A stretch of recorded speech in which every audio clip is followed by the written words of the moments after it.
Perawat harus menerapkan prinsip berpikir kritis pada saat melakukan pengkajian. Hal ini sangat penting karena apa?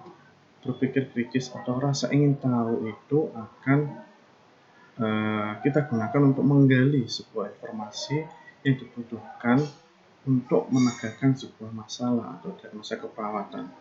Jika kita hanya lempeng saja pertanyaannya sesuai apa yang ada di pengkajian, gitu ya, itu tidak akan memunculkan keluhan yang benar-benar dirasakan oleh pasien.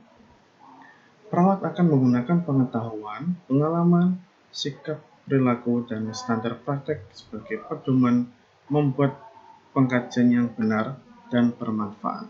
Nah, ini mulai dari pengalaman perawat itu sendiri yang akan memberikan pengetahuan, ya.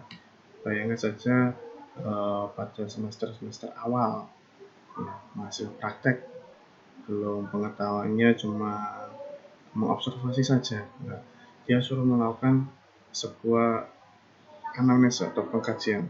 Pasti apa yang ditanyakan sesuai dengan format, ya. Belum mengembangkan caranya melakukan pengkajian.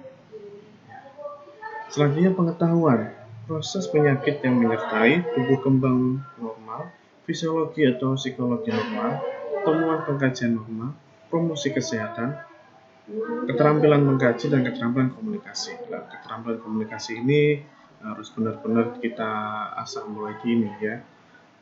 Memang setiap hari kita melakukan komunikasi, tapi komunikasi untuk melakukan pengkajian ke perawat itu harus kita latih, ya. Kita jangan sampai seperti orang menginterogasi, Pak rumahnya mana, Pak Tuhan sekarang apa, Pak istrinya berapa, Pak anaknya berapa lah, gitu. Jangan sampai kita kayak melakukan interogasi. Kita bisa melakukan pengkajian dengan santai seperti mengajak mengobrol ke pasien, ya. Dan selanjutnya pengalaman dalam merawat pasien sebelumnya. Validasi hasil pengkajian dan kemampuan melakukan teknik observasi itu sangat penting. Beda dengan semester awal praktek, dengan semester 4 harusnya berbeda. Bagaimana cara dia melakukan sebuah pengkajian, sebuah melakukan observasi yang mendalam, itu harusnya berbeda. Karena pengalaman praktek di rumah sakit, praktek di klinik itu akan mempengaruhi semuanya.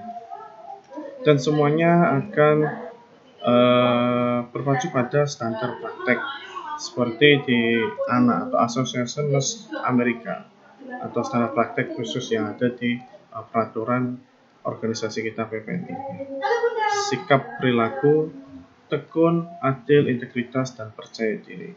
Pas saat kita melakukan sebuah pengkajian komunikasi ke pasien, kita harus percaya diri bahwa kita adalah perawat yang membantu pasien untuk memenuhi kebutuhan dasar pasien tersebut. Pengkajian yang sistematis, yang pertama pengumpulan data, analisis data, dan prioritas masalah. Pengumpulan data di sini harus kita lakukan secara sistematis untuk menentukan masalah-masalah serta kebutuhan-kebutuhan perawat dan kesehatan klien. Dimulai sejak pasien masuk ke rumah sakit, bisa kita lakukan observasi atau kita lakukan pengamatan pasien masuk ke rumah sakit, apakah jalannya tegak, apakah pincang, apakah pasien dengan kursi roda, terus penampilannya bagaimana, kayak gitu. Kita harus bisa melakukan sejak pasien masuk ke rumah sakit. Selanjutnya selama klien dirawat secara terus-menerus, biasanya pada di ruangan perawatan. Apakah setiap hari pasien ada perkembangan, apakah bahkan menurun? Nah, kalau menurun itu bagaimana kok bisa? Apakah intervensi perawat itu tidak berhasil? Nah, perlu kita melakukan evaluasi. Apakah memang kondisi pasien sudah buruk? Ya. Tapi tetap kita melakukan sesuai tindakan, sesuai dengan SOP yang ada. Dan untuk merekam medik SOP kita yang kita lakukan tindakan biar kita tidak terkena atau berhubungan dengan hukum, Ya, kita harus melakukan sebuah dokumentasi. Nah, dokumentasi ini juga jangan ngarang, tapi sesuai dengan kenyataan, sesuai dengan apa yang kita lakukan. Ya, banyak sekali kasus-kasus salah pendokumentasian menjadi masalah atau tersantung masalah hukum, ya, itu yang terjadi sama kita. Selanjutnya pengkajian ulang untuk menambah atau melengkapi data. Ya, setelah kita melakukan asesmen atau pengkajian, melakukan diagnosa, melakukan intervensi, implementasi, evaluasi. Nah, di evaluasi ini, jika kita menemukan pas saat evaluasi menemukan masalah baru, ya, baru kita bisa melakukan kaji ulang. Apakah masalah yang muncul itu menambah parah pasien, ya, itu akan kita berarti harus menyusun diagnosa ulang dan menyusun intervensi dan implementasi dan seterusnya, karena siklus itu akan terus berputar, siklus proses keperawatan, ya. Tujuan pengumpulan data yang pertama memperoleh informasi tentang keadaan kesehatan klien. Ya pasti ya, karena dari hasil pengkajian pasien itu kenapa sih datang ke rumah sakit, pasien kenapa sih datang ke klinik. Yang kedua menentukan masalah keperawatan dan kesehatan klien. Nah, kita akan menentukan masalah kesehatan atau masalah keperawatan seperti diagnosa keperawatan. Yang ketiga menilai keadaan kesehatan klien, mengevaluasi apakah pasien saat ini hari ini kesehatan sudah meningkat atau menurun. Membuat keputusan yang tepat dalam menentukan langkah-langkah berikutnya, ya. Dengan hasil pengkajian tersebut kita akan tahu langkah berikutnya kita akan melakukan apa, ya. Contohnya pasiennya kemarin sesak, sekarang masih sesak juga, sudah kita berikan oksigen,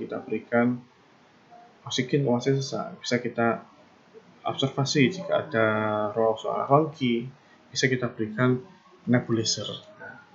Tentunya kita melakukan kolaborasi, ya, dengan dokter. Sumber data, yang pertama sumber data yang kita dapat bisa dari klien sendiri sebagai narasumber utama yang merasakan sakit. Yang kedua orang terdekat, yang ketiga catatan klien, catatan riwayat yang mungkin dia pernah dirawat di rumah sakit, di klinik atau di mana. Yang keempat riwayat penyakit, yang kelima konsultasi, dan yang keenam hasil pemeriksaan diagnostik, pemeriksaan penunjang, pemeriksaan laborat, ya. Yang selanjutnya catatan medis atau anggota tim kesehatan lainnya yang mungkin ada operan atau timbang terima dari perawat atau teman sejawat kita, perawat, dan kepustakaan. Mungkin kita membaca literatur yang lain kita untuk menentukan sebuah intervensi. Jenis data objektif dan data subjektif. Objektif persepsi pasien tentang masalah kesehatan mereka. Data subjektif keluhan yang disampaikan oleh klien. Metode pengumpulannya yaitu yang pertama dengan wawancara atau interview, ya, dari pasien atau keluarga atau yang lain. Yang ketiga dari pengamatan atau observasi. Ya, observasi sendiri bisa dilakukan pemeriksaan fisik, ya, kayak observasi fisik, atau studi dokumentasi atau hasil dari apakah pasien pernah menderita sebelumnya di rumah sakit tersebut. Pasti ada catatannya. Wawancara mungkin saja berkaitan dengan masalah klien, memperoleh data tentang masalah kesehatan dan keperawatan klien, menjalin hubungan antara perawat dan klien, membantu klien memperoleh informasi, berpartisipasi dalam identifikasi masalah dan tujuan perawat, menentukan investigasi lebih lanjut atau melakukan komunikasi terapeutik. Itu yang penting, ya. Karena pas saat kita melakukan wawancara kita harus perkenalkan diri dulu, ya, menjalin hubungan antara perawat dan klien dengan baik, ya, biar pasien itu percaya dengan kita dan pasien mau bercerita tentang semua masalah yang ada di menjadi keluhannya kepada kita. Ya, kita harus perkenalkan diri, tujuan kita ngapain, ya, dan kita akan jika pasien bercerita tetap kita ajak komunikasi yang baik dengan pandangan mata ke mata, ya, bukan memandang yang lain. Itu tidak akan memfokus, ya, itu akan mempengaruhi sikap kita, ya. Yang pertama kita harus persiapan